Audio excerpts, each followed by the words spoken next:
सभी को एक बार कमेंट कर दीजिएगा सभी। चलिए, पीडीएफ कहां मिलेगा आपको? ये पीडीएफ सभी मैंने आपकी पोस्ट ऐड कर दी, यानी डिस्क्रिप्शन के अंदर अवेलेबल होगा। चलिए, पहले क्वेश्चन का राइट आंसर करिए। निम्नलिखित में किस बैंक का 1980 में राष्ट्रीयकरण नहीं किया गया था? चलिए जल्दी से कमेंट करिएगा, क्या हो सकता है आंसर?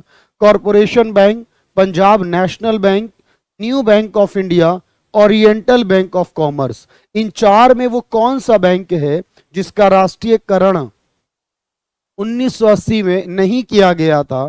तो आपके अकॉर्डिंग क्या होने वाला है यहां पर राइट आंसर? जल्दी से कमेंट करेंगे, देखिए, और ट्राई करेंगे राइट आंसर के लिए हमेशा से। तो देखो, मैं आपको बता दूं यहां पर कि जो बेसिक तौर पर हमारे पास कॉरपोरेशन बैंक जो था, लेकिन अब नहीं है, आप जानते हैं इसका मर्जर हो चुका। न्यू बैंक ऑफ इंडिया भी हुआ था 1980 में, इसका भी मर्जर हो चुका। ओरिएंटल बैंक ऑफ कॉमर्स का भी अब मर्जर हो चुका। क्योंकि आपको याद रखना है, पंजाब नेशनल बैंक ये दूसरी बार वाले 6 बैंकों के राष्ट्रीयकरण में नहीं था, ये पहली बार वाले 14 बैंकों के राष्ट्रीयकरण में था। तो पंजाब नेशनल बैंक का राष्ट्रीयकरण पहली बार किए गए राष्ट्रीयकरण में था, 1980 वाले राष्ट्रीयकरण में नहीं था। Right answer Punjab national bank. अगला क्वेश्चन, निम्नलिखित में कौन सा सार्वजनिक क्षेत्र का बैंक नहीं है? इसमें से कौन सा बैंक आपका सरकारी नहीं है? बिल्कुल कमेंट करिएगा। और एक नंबर फिर पक्का होगा होपफुली, क्योंकि हम कोशिश करेंगे बेस्ट क्वेश्चन करने की। कौन सा सार्वजनिक क्षेत्र का बैंक नहीं है, ये आपको कमेंट करना है यहां पर सबसे पहले। तो आपको पता है यहां पर जितने भी बैंक आपको मैंने यहां लिख के दिए, Canara bank, UCO bank, bank of Maharashtra और फेडरल बैंक। क्या राइट आंसर होगा आप लोगों का? कुछ यूको बैंक कह रहे हैं बेसिक तौर पर, बैंक ऑफ महाराष्ट्र, ये सभी हमारे सरकारी हैं, लेकिन फेडरल बैंक हमारा प्राइवेट है। और इसके अभी एमडी भी बने, रिसेंट में रीअपॉइंट किया गया है किसे? श्याम श्रीनिवासन। करंट अफेयर याद रखिएगा इसकी, फेडरल बैंक के बारे में। नेक्स्ट क्वेश्चन, 1969 में जब बैंकिंग राष्ट्रीयकरण किया गया था तब भारत का प्रधानमंत्री कौन था? चलिए भाई बताइए मुझे। तो अमेरिकन सही है, अमेरिका नहीं है भाई, ये वो फेडरल रिजर्व नहीं है मेरे भाई, ये फेडरल बैंक भारत के अंदर केरला में इसका हेड ऑफिस है। तो ये फेडरल रिजर्व नहीं है, फेडरल बैंक है ये। तो आपको बताना है जब 1969 में बैंकिंग का राष्ट्रीयकरण किया गया तो उस समय देश का प्रधानमंत्री कौन था? और 80 में अगर पूछा जाता तो भी आपका आंसर यही होता। तो 69 में किया जाए या 80 में किया जाए, दोनों ही समय इंदिरा गांधी ही देश की प्रधानमंत्री थी, आपको याद करना है। अगला क्वेश्चन देखिएगा, भारत में बैंकिंग सुधार के लिए सरकार द्वारा किस समिति की स्थापना की गई है? यानी कि सरकार ने किस समिति को स्थापित किया था, बनाया था बैंकिंग सुधार करने के लिए? नरसिम्हन कमेटी, विजय केलकर कमेटी, शिव रमन कमेटी या आर.एन. मल्होत्रा कमेटी? क्या लगता है आप लोगों को यहां पर? अगर ये क्वेश्चन आपके एग्जाम में आ जाए तो क्या कहेंगे इस आंसर के लिए आप? तो बिल्कुल आपको राइट आंसर पता होना चाहिए। देखो मैं आपको बताता चलूं, ये जो विजय केलकर कमेटी है ये जीएसटी के लिए आई थी, टैक्स रिफॉर्म के लिए, आपको पता है बिल्कुल अच्छे से और याद रखना है। और मेरी बात समझेंगे यहां पर कि शिवरमन कमेटी के बारे में बात करें तो ये नाबार्ड को बनाने के लिए लाई गई थी। अगर हम आर.एन. मल्होत्रा कमेटी को देखें तो ये बीमा क्षेत्र के अंदर, इंश्योरेंस सेक्टर के अंदर रिफॉर्म करने के लिए, तो बैंकिंग में सुधार करने के लिए आई थी नरसिम्हन कमेटी। और ये 2 बार लाई गई थी, याद रखना। इसे कहते हैं नरसिम्हन 1 और नरसिम्हन 2। एक बार 91 में और एक बार 97 में। जिसने अपनी अपनी रिपोर्ट जमा करी, एक बार 92 में करी, 92, 93 में और एक बार 98 में करी। तो ये आपको अच्छे से याद रखना है। और ये आ रही है यूपी जीके, कहां पर आ रही है? हाँ, यूपी की करंट अफेयर, जीके नहीं, यूपी की करंट अफेयर। कल से आप लोग मेरे साथ पढ़ सकते हो। और इसके लिए आपको कैरियर व्हील ऐप डाउनलोड करना है। फ्री क्लासेस मिलेंगी आपको, लगभग 5 क्लासेस, 4 और 5 क्लासेस रहेंगी ये। और कैरियर व्हील ऐप पर आपको फ्री क्लास में जाकर यूपी जीके कवर करनी है, यूपी करंट अफेयर कवर करनी है भाई। चलिए याद रखिएगा। अगला क्वेश्चन देखिएगा मेरे साथ, बैंक राष्ट्रीयकरण प्रक्रिया का प्रमुख उद्देश्य या मुख्य उद्देश्य क्या था? क्यों लाई गई थी बैंक राष्ट्रीयकरण की प्रक्रिया? क्यों करा गया था सरकार के द्वारा? टाइम कल डिसाइड किया जाएगा, मींस आज डिसाइड करूंगा मैं, आपको अपडेट कर दिया जाएगा टाइम क्या रहेगा, लेकिन हाँ शाम के टाइम ही रहेगा, आपको इवनिंग के स्लॉट में आपके पास वो रहेगा, याद रखिएगा। चलिए, तो बैंकों का राष्ट्रीयकरण किस पॉइंट ऑफ व्यू से किया गया था? रूरल डेवलपमेंट के लिए, डिस्ट्रीब्यूशन ऑफ इनकम इक्वली करने के लिए, फाइनेंशियल इंक्लूजन के लिए। मेरी बात समझना, तो यहां पर याद रखना है फाइनेंशियल इंक्लूजन करने के लिए, वित्तीय समावेशन यानी सभी लोगों को फाइनेंशियल सर्विस मिल सके देश में, गरीब को, अमीर को, गांव में, शहर में, दैट इज कॉल्ड वित्तीय समावेशन। याद रखिएगा ध्यान से। चलिए भाई, तो वासु इसे याद रखिएगा। पहले 1 अप्रैल 2020 को पंजाब नेशनल बैंक में किन बैंकों का विलय हुआ? कौन से बैंकों का मर्जर किया गया है आपको बताना है। पंजाब नेशनल बैंक के अंदर 1 अप्रैल 2020 को, ये एक प्रकार से करंट बेस्ड क्वेश्चन है जो आपको सॉल्व करके बताना है मुझे कि हाँ आप लोग बिल्कुल तैयार हैं इस बार करने के लिए, कुछ भी हो जाए सिलेक्शन लेना है और सिलेक्शन लेकर ही घर जाना है। तो जल्दी से बताइए 1 अप्रैल 2020। तो सिंडिकेट और आंध्रा बैंक, इंडियन और Allahabad bank, oriental bank of commerce और united bank of India, union bank of India और यूनाइटेड बैंक। तो यहां पर आपको जो राइट आंसर याद रखना है, यूपी जीके का कितना क्वेश्चन आएगा ऐसा कहना बहुत मुश्किल है कि किसका कितना होगा, क्योंकि जर्नल अवेयरनेस में बेसिक तौर पर आपके पास ये लिखा नहीं है कहीं पर कि किस पॉइंट से कितने क्वेश्चन होंगे।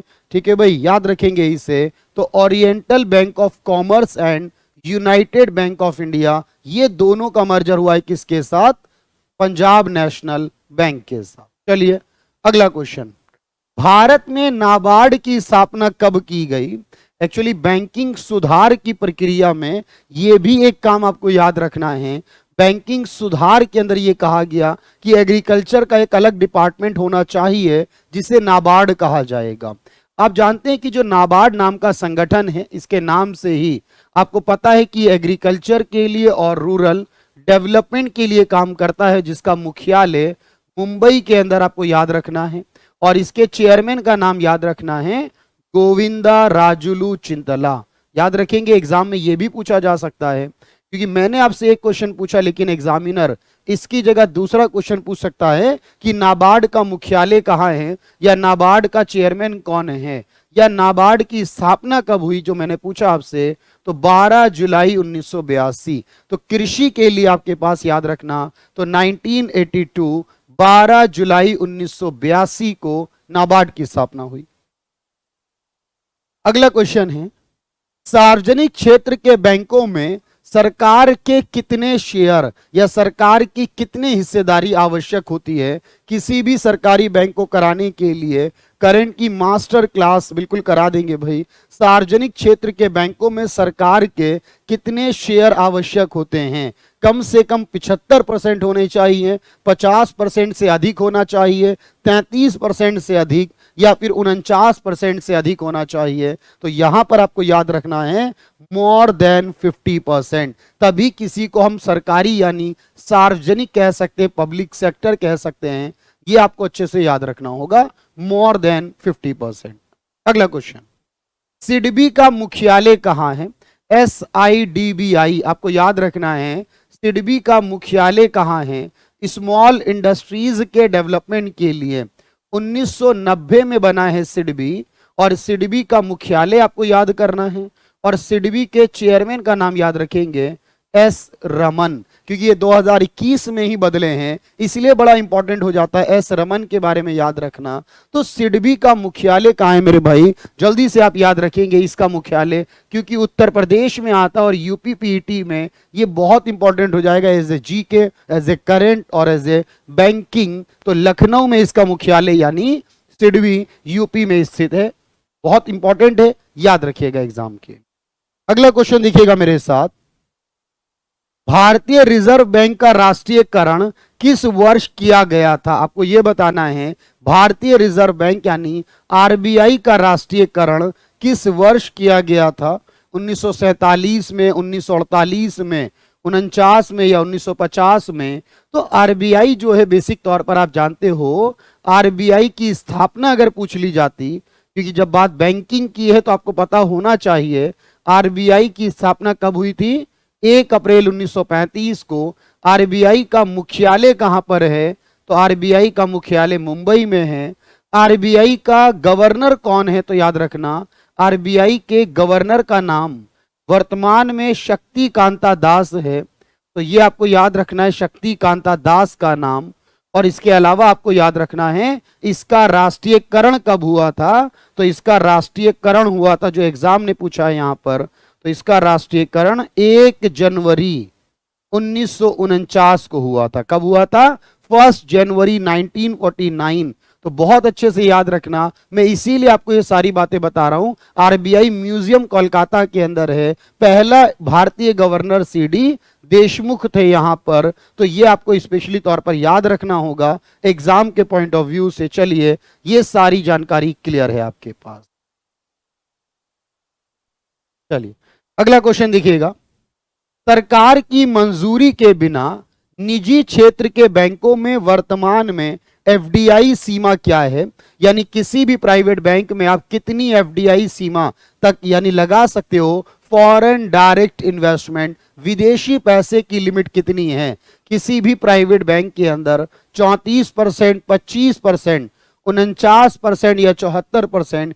ये भी एक प्रकार का बैंकिंग सुधार है अपने आप में, क्योंकि सरकार ने एफडीआई बढ़ाने की अपील थी जो वो मान ली थी। और किसी भी सरकारी बैंक में 20% 20% और प्राइवेट बैंक में 74 यानी 74% आपको याद रखना है। ये बात आपको याद रखनी है। अगर सवाल पब्लिक बैंक के बारे में होता, सरकारी बैंक के बारे में, तो एफडीआई की लिमिट कितनी होती, 20%। और जब प्राइवेट के बारे में पूछेगा एग्जाम में तो आपका आंसर कितना होगा, 74 यानी 74%। भाई समझ आ रही है, कुछ नई बातें सीखने को मिल रही हैं। नई नई जानकारी सीखना, जो आप सीख चुके उससे आगे बढ़ने की कोशिश करना, ये क्लास का लक्ष्य दुष्यंत। हम बिल्कुल कोशिश करेंगे इसके लिए। और आप लोग अब जल्दी से एक बार इस इवेंट को शेयर कर दीजिए। कम से कम ये वॉचिंग 200 प्लस अभी हो जानी चाहिए, तो एक बार इवेंट सभी लोग शेयर कर दें। चलिए अगला क्वेश्चन देखिएगा। बैंकिंग क्या है जहां सभी बैंकिंग कार्य ऑनलाइन होते हैं, इसे किस नाम से जाना जाता है? तो जहां पर बैंकिंग के सभी कार्य ऑनलाइन किए जाते हैं, क्योंकि ये बैंकिंग सुधार में एक बहुत बड़ी प्रक्रिया है अपने आप में। क्योंकि आजकल अभी कोरोना जैसे टाइम पर जहां फिजिकली आप जानते हो कि ब्रांच ऑपरेट करना मुश्किल था, ऐसे दौर में यहां पर कौन सी ब्रांच सक्सेस हुई, तो बैंकिंग सुधार का एक ये पॉइंट आपके पास और आपको याद रखना है। जहां सभी कार्य ऑनलाइन किए जाएं उसे कहते हैं वर्चुअल बैंकिंग। तो आजकल ज्यादातर लोग क्या करते हैं, वर्चुअल बैंकिंग। वर्चुअल मतलब जिसे आप देख नहीं सकते, छू नहीं सकते, टच नहीं कर सकते, सब कुछ कंप्यूटर यानी ऑनलाइन माध्यम से होगा। That is called virtual banking. ये इंपॉर्टेंट है आपके पास, इसे अच्छे से याद रखिएगा। तो ये कुछ नई बातें मैं आपको सिखाने की कोशिश कर रहा हूं। रिटेल बैंकिंग तो वही है जो हम सब करते हैं, आप और हम जब ब्रांच जाते हैं। पर्सनल बैंकिंग या रिटेल बैंकिंग इसी को कहा जाता है। Next question. नरसिम्हन समिति ने वैधानिक तरलता अनुपात की अधिकतम सीमा क्या सिफारिश की थी? आपको यह बताना है, जब 91 के अंदर नरसिम्हन समिति बनाई गई बैंकिंग सुधार करने के लिए, 92-93 में रिपोर्ट जमा करी, उसके बाद इसे एप्लीकेबल किया गया, तो इन्होंने ये कहा था हमें SLR। देखो आपको याद रखना है, या दो चीजें होती हैं, एक होता है CRR, आपको याद होगा, इसे कहते हैं कैश रिजर्व रेशो। आपको देखो ये बात समझनी पड़ेगी यहां पर।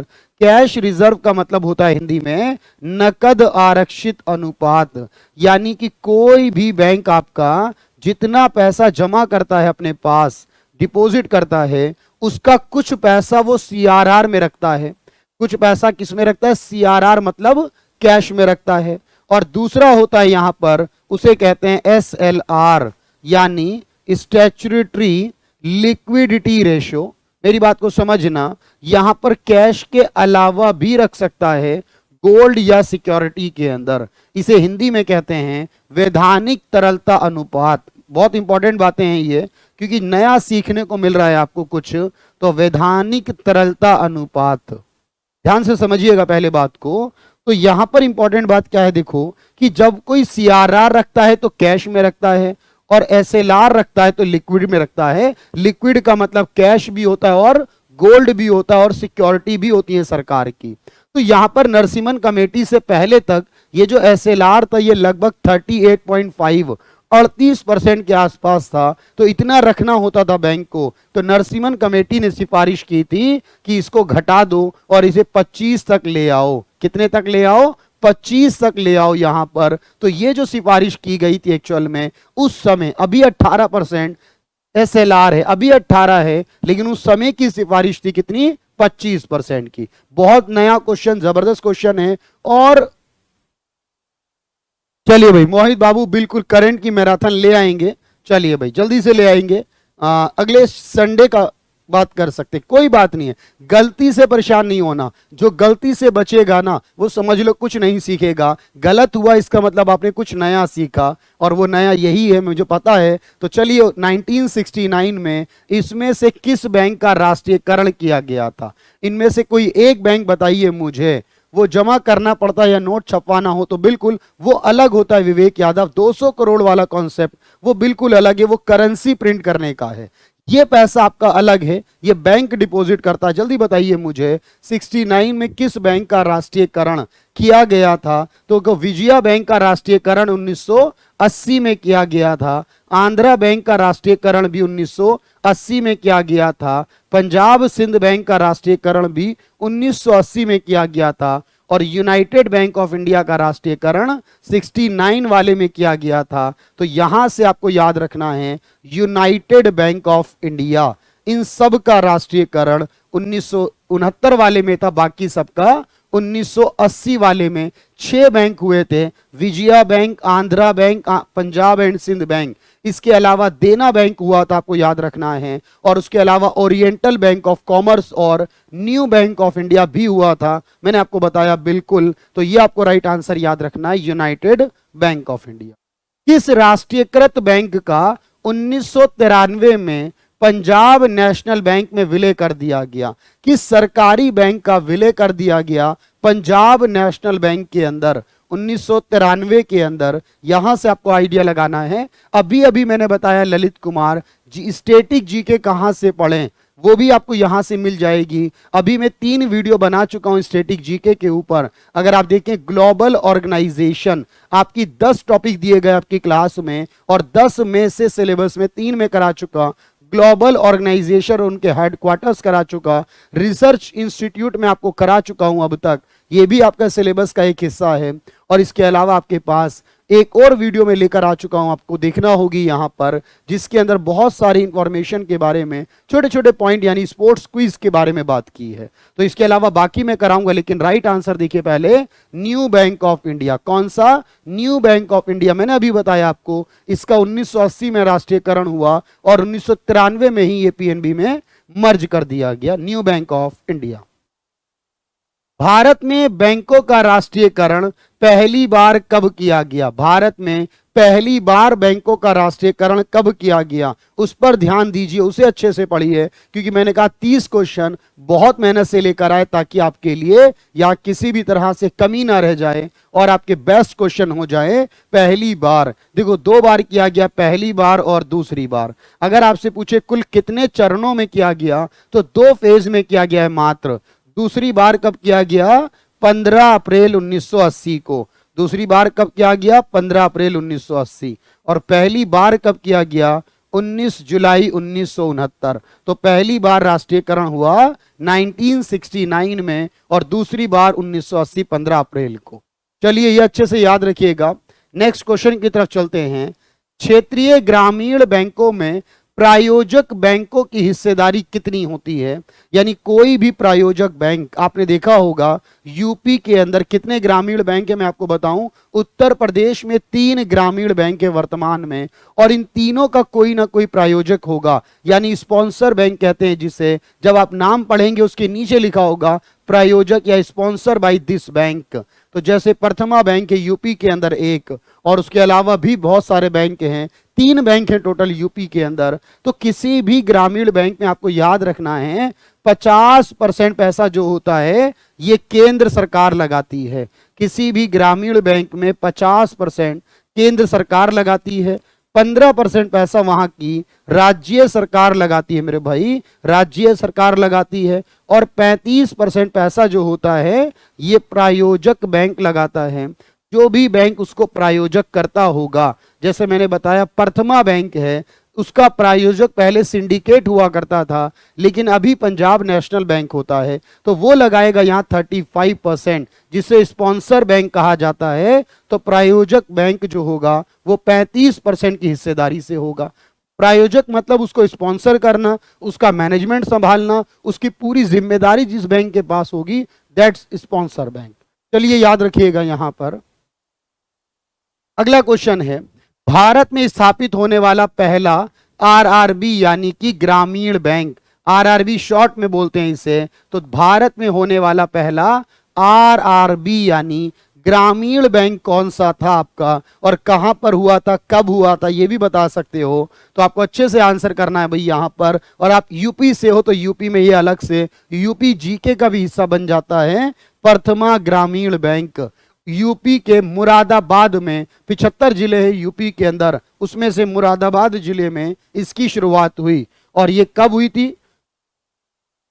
2 अक्टूबर 1975 को याद रखना है, मुरादाबाद उत्तर प्रदेश में। और मुरादाबाद को आप जानते हैं पीतल नगरी के नाम से जाना जाता है, ये बड़ा इंपॉर्टेंट है। और क्योंकि यूपी की सरकार लेकर आई थी 1 डिस्ट्रिक्ट 1 प्रोडक्ट स्कीम, जिसमें मुरादाबाद के लिए बेसिक तौर पर पीतल आइटम्स के लिए यहां पर फिक्स किया गया था। तो ये सारी बातें आपको याद करनी है। और यहां पर इस सिंडिकेट हुआ करता था, लेकिन अभी कौन होता है? पंजाब नेशनल बैंक, इस प्रथमा बैंक का प्रायोजक। बहुत अच्छे से याद रखना है। और कोई बात नहीं है भाई गौरव, कुछ गलत किया होगा तो ब्लॉक हो ही जाओगे। तो प्रथमा ग्रामीण बैंक आपको अच्छे से याद रखना है। चलिए अगला बताइए, भुगतान बैंकों में बचत खातों की जमा सीमा क्या है? आपने देखो बहुत सारे नाम देखे होंगे, और इन बहुत सारे नामों के अंदर आपने देखा होगा Airtel payment bank, Paytm payment bank, इस तरह के बैंक जो होते हैं उन्हें पेमेंट बैंक बोला जाता है। और जो पेमेंट बैंक होते हैं याद रखना, ये 2016 में आए थे, बैंकिंग सुधार कहा जाएगा इन्हें। तो बैंकिंग में सुधार करने और ऑनलाइन सिस्टम लाने के लिए 2016 में एक कॉन्सेप्ट लाया गया पेमेंट बैंक वाला। तो कोई भी पेमेंट बैंक, एसबीआई का कोई प्रायोजक कैसे होगा? एसबीआई किसी का प्रायोजक हो सकता है। उत्तराखंड का जो ग्रामीण बैंक है उसका प्रायोजक एसबीआई है, याद रखना। एसबीआई एक सरकारी बैंक है, ग्रामीण नहीं है। एसबीआई स्पॉन्सर करेगा किसी को, वो आपको याद करना है। तो हमारे देश में टोटल कितने बैंक हैं? तो याद रखना टोटल बैंक जो है हमारे देश में, टोटल पेमेंट बैंक इस समय कितने हैं? 6। और याद रखेंगे ये सिर्फ जमा कर सकते हैं, इसलिए ये क्वेश्चन बड़ा इंपॉर्टेंट है। पेमेंट बैंक वाले आपका पैसा जमा करते हैं, किसी को लोन नहीं दे सकते, ऋण नहीं दे सकते। और जमा करने की जो लिमिट है याद रखना, वो भी याद रखना कितनी होगी? 2 लाख रुपए। कितनी होगी भाई? 2 लाख रुपए। कुछ नई बात सीखने को मिल रही है आज आपको जबरदस्त तरीके से। 2 लाख रुपए, क्योंकि पहले 1 लाख रुपए थी, इसी साल 2021 में आ गई ना करंट अफेयर आपके पास फिर से। अभी 2021 में इसे 1 लाख से बढ़ाकर कितना कर दिया गया? 2 लाख कर दिया। नाम की जरूरत नहीं है, पहला याद कर लेना अच्छे से। वो आंसर क्या होगा? तो मेरी बात समझ लो यहां पर, तो वो आंसर आपके पास क्या रहेगा? आंसर रहेगा कि पहला एयरटेल पेमेंट बैंक था। मेरी बात समझ में आ रही है? चलिए भाई, तो चलिए भाई इंडियन यहां पर देखिएगा, कोई दिक्कत नहीं है। चलिए 2 लाख रुपए राइट आंसर अब होगा। पहले जिन्होंने 1 लाख किया कोई बात नहीं, वो पहले का आंसर ठीक था। चलिए पीडीएफ मिल रही है आप लोगों को सभी के क्या कहते हैं, डिस्क्रिप्शन में आपके पास अवेलेबल है। निम्नलिखित में कौन सा सुझाव बैंकिंग सुधार के लिए नरसिम्हन समिति का नहीं है? आपको यह बताना है, नरसिम्हन कमेटी जो आई थी उसने बैंकिंग सुधार के लिए, बिल्कुल आपको यह बताना है लगातार कि कौन सा सुझाव नहीं दिया था। 49% नहीं है गौरव, पूरा 74% है यहाँ राइट आंसर, क्योंकि 74% ऑटोमेटिक रूट से कर दिया है। और जब कोई ऑटोमेटिक किया जाता है इसका मतलब विदाउट अप्रूवल होता है। ऋतिक यादव 74% तक कर दिया गया, यानी ये कंप्लीटली ऑटोमेटिक रूट है, इसके अंदर कोई गवर्नमेंट अप्रूवल नहीं है, इसलिए 74% एफडीआई याद रखना। क्वेश्चन में क्या है, बैंकिंग सुधार के बारे में। तो शाखा लाइसेंस नीति का उन्मूलन किया। वैधानिक, ये तो आपको पता है, वैधानिक तरलता अनुपात में कमी करने को कहा था, ये आपको याद रखना है बिल्कुल से। यहां पर यह भी कहा था कि हर बैंक को अपने पास अपने फ्यूचर के रिस्क को लेकर, क्योंकि फ्यूचर में बैंक अगर डूब जाए कहीं तो उसको 8% अपने पास कम से कम पूंजी पर्याप्तता रखनी चाहिए, कैपिटल एडिक्वेसी रखनी चाहिए 8%। याद रखना, ब्रांच का लाइसेंस लेने की जो नीति है वो बंद करनी चाहिए। यानी अगर आपको ब्रांच खोलनी है तो लाइसेंस के लिए आपको टाइम ना लगे, आप ब्रांच ओपन कर सकते हो देश में, ऐसा होना चाहिए। लेकिन ब्याज का रेगुलेशन करने को मना करा था। रेगुलेशन का मतलब होता है जब सरकार करती है, बहुत ध्यान से सुनना, रेगुलेशन का मतलब होता है जब सरकार करती है, और डीरेगुलेशन का मतलब जब सरकार उस काम को छोड़ देती है। तो नरसिम्हन कमेटी ने कहा था ब्याज दर जो इससे पहले सरकार करती थी वो सरकार को नहीं करना चाहिए। तो यहां राइट आंसर होगा डीरेगुलेशन ऑफ इंटरेस्ट। नरसिम्हन ने डीरेगुलेट करने को कहा था, रेगुलेट करने को नहीं कहा था, ये बात आपको याद रखनी है। उसके बाद से आप देखिए अभी हर बैंक अपना अलग अलग ब्याज देता है। एसबीआई का ब्याज अलग है, पीएनबी का अलग है, प्राइवेट बैंक अलग देते हैं, विदेशी बैंक अलग देते हैं। ये सब कुछ 93 से आया है नरसिम्हन कमेटी के बाद। तो मेरी बात समझिएगा ध्यान से। तो एक एक बात आपको मैंने बताई है केवल। चलिए भाई मोहित बाबू, यहां पर राइट आंसर ए होगा। इससे पहले मैं आपको एक और बात बता दूं, यहां तो हमारे पास ये 4 वीडियोस अब तक आ चुकी है यूपी पीटी स्पेशल के नाम से, प्लानिंग कमीशन पंचवर्षीय योजनाएं के 30 एमसीक्यू। अगर आपने नहीं किए तो जरूर कर लीजिएगा। वस्तु एवं सेवा कर के 30 क्वेश्चन भी आप ट्राई करेंगे यहां पर। उसके अलावा हरित और श्वेत क्रांति के 30 क्वेश्चन यूपी पीटी स्पेशल आपके लिए बनाए गए। और अभी हम बात बैंकिंग सुधार और राष्ट्रीयकरण की कर रहे हैं, और ये 30 क्वेश्चन भी आप कर सकते हैं मेरे साथ।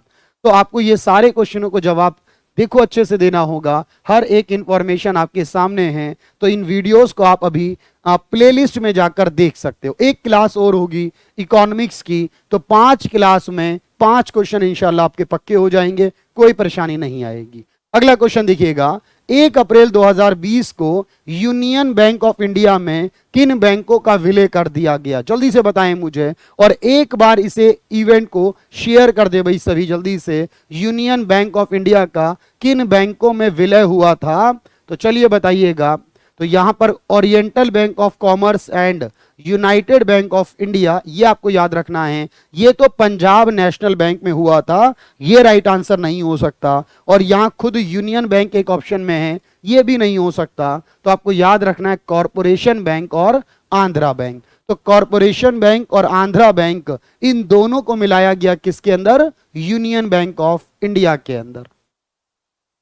चलिए आगे याद रखिएगा, 1 अप्रैल 2019 को बैंक ऑफ बड़ौदा में किन बैंकों का विलय हुआ?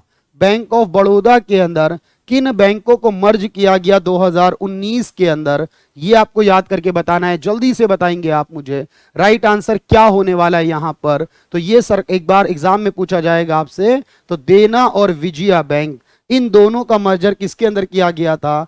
बैंक ऑफ बड़ौदा 2019 के अंदर। अगला क्वेश्चन देखिएगा, 1 अप्रैल 2020 को इंडियन बैंक में किन बैंकों का विलय हुआ था? इंडियन बैंक में किस बैंक का विलय किया गया था? आप जानते हैं इंडियन बैंक का मुख्यालय चेन्नई में होगा, क्योंकि जहां इंडियन आता है वहां चेन्नई होता है, जहां पर आपका इंडिया आता है वहां मुंबई होता है, जहां पंजाब आता है वहां दिल्ली होता है। ये आपको याद है। तो इंडियन बैंक के अंदर इलाहाबाद बैंक, तो इलाहाबाद एक यूपी के अंदर एक शहर है जिसे आप प्रयागराज कहते हैं, लेकिन इलाहाबाद बैंक का हेड ऑफिस कोलकाता में था, जिसका मर्जर अभी इंडियन बैंक में कर दिया गया। तो इलाहाबाद बैंक बंद हो चुका। 1 अप्रैल 2017 को कितने बैंकों का एसबीआई में विलय किया गया था? आपको बताना है यहां पर कितने बैंकों का विलय एसबीआई में किया गया था 1 अप्रैल 2017 को। बहुत इंपॉर्टेंट, क्योंकि इस तरह से आप एक बार प्रैक्टिस करेंगे ना तो सारा काम निकल जाएगा। वेबसाइट 100% करेक्ट, रीचेक बिल्कुल कर लेते हैं भाई। बिल्कुल ऋतिक यादव, कोई इशू नहीं है, बिल्कुल चेक करते हैं। 1 अप्रैल 2017 को कितने बैंकों का एसबीआई में विलय हुआ था, आपको याद रखना है। तो यहां पर 6 बैंकों का विलय किया था। इस 6 बैंकों के अंदर कौन कौन था मैं आपको बता दूं। तो हमारे पास एक था भारतीय महिला बैंक, तो एक बैंक का नाम क्या था, भारतीय महिला बैंक था यहां पर, ये आपको याद रखना है, भारतीय महिला बैंक। और इसके अलावा अगर आप देखो बाकी के जो 5 थे, उन 5 नाम में क्या थे, 5 एसबीआई के सहायक बैंक, जैसे state bank of Hyderabad, state bank of Patiala, इस तरह के जो बैंक थे, ये 5 थे और एक महिला बैंक 6, यानी कुल मिलाकर 6 बैंक ऐसे थे जो 2017 में बंद हो गए थे। ये आपको याद करना है, 5 एसोसिएट और एक महिला बैंक। अगला क्वेश्चन देखिए, राष्ट्रीयकरण के दूसरे चरण में कितनी पूंजी की आवश्यकता थी। जब दूसरी बार राष्ट्रीयकरण कराया गया 1980 में, आप जानते हैं पहली बार कराया गया 19 जुलाई 1969 को, और इसके अंदर एक शर्त रखी गई, उन्हीं बैंकों का राष्ट्रीयकरण होगा जिन बैंकों के पास कितनी कैपिटल होगी। चलिए आप मुझे दोनों का बता दीजिए, क्योंकि क्वेश्चन में एक पूछा है, आपको दोनों पता होने चाहिए। पहली बार वालों में शर्त क्या थी, 50 करोड़ रुपए कैपिटल। अगर पहली बार का पूछे तो 50 करोड़ और दूसरी बार का पूछे तो 200 करोड़ रुपए कैपिटल थी। यानी उन्हीं बैंकों का राष्ट्रीयकरण किया गया दूसरे चरण में जिनकी कैपिटल कितनी थी, 200 करोड़ रुपए। बात बिल्कुल समझ में आ रही होगी, यहां पर 200 करोड़ की कैपिटल वालों का राष्ट्रीयकरण किया गया था। लघु वित्त बैंकों के लिए न्यूनतम पूंजी की कितनी आवश्यकता होती है, आपको भी मैंने आपको बताया। हमारे देश में 2 नए कॉन्सेप्ट आए 2016 के अंदर, मतलब 2016 में इन्होंने शुरुआत करी अपनी, और यहां पर एक कॉन्सेप्ट आया जिसका नाम क्या बताया था मैंने आपको, एक बताया था मैंने पेमेंट बैंक। और हमारे देश में टोटल पेमेंट बैंक कितने हैं, 6। और एक दूसरा आया था जिसे कहते हैं स्मॉल बैंक, और ये स्मॉल बैंक कितने हमारे देश में, 11 आपको याद रखने हैं। तो कोई भी स्मॉल बैंक जिसके नाम में लगा होता उज्जीवन स्मॉल बैंक, उत्कर्ष स्मॉल बैंक या सूर्योदय स्मॉल बैंक। और मैं आपको बता दूं जो 11वां स्मॉल बैंक है एक्चुअली, ये अभी बना यूपी के सहारनपुर का शिवालिक स्मॉल बैंक। याद रखना, शिवालिक स्मॉल बैंक कहां का है, यूपी के सहारनपुर का है ये। तो ये बड़ा इंपॉर्टेंट है आपके पास, सहारनपुर उत्तर प्रदेश का है ये बैंक। और किसी भी पेमेंट बैंक के लिए अगर पेमेंट बैंक का सवाल पूछा जाए आपसे, तो पेमेंट बैंक बनाने के लिए कितना पैसा चाहिए, 100 करोड़ रुपए। पेमेंट बैंक के लिए कितना चाहिए, 100 करोड़। और स्मॉल बैंक के लिए कितना चाहिए, 200 करोड़। और एक नॉर्मल बैंक के लिए कितना चाहिए, 500 करोड़। तो यहां पर आपको याद रखना है 200 करोड़ की आवश्यकता होती है किसके लिए, स्मॉल बैंक के लिए, और 100 करोड़ की पेमेंट बैंक के लिए। और पहला जो बना था स्मॉल बैंक, उसका नाम कैपिटल स्मॉल बैंक है, जालंधर का कैपिटल स्मॉल बैंक जालंधर। बिल्कुल समझ में आ रही है बात यहां तक। लघु वित्त बैंकों के लिए यहां पर आवश्यकता याद करनी है। सरकार ने चरणबद्ध तरीके से क्षेत्रीय ग्रामीण बैंकों का विलय की प्रक्रिया कब शुरू की थी, आपको यह बताना है। बैंकिंग सुधार करने में सरकार ने कहा था कि हमारे देश में लगभग 196 ग्रामीण बैंक थे एक समय। 2005 में लगभग हमारे देश में 196 आरआरबी बैंक थे। और अगर आज मैं बात करूं 2021 में, तो आज हमारे सिर्फ 43 आरआरबी बैंक हैं। तो आप ये समझ सकते हैं कि इतने सारे आरआरबी बंद हो गए, इसका मतलब यहां पर आरआरबी क्या करेगा, आपस में मर्ज किए गए। जितने लॉस में थे वो सारे आपस में मर्ज किए गए। और इसकी शुरुआत हुई 2005 में।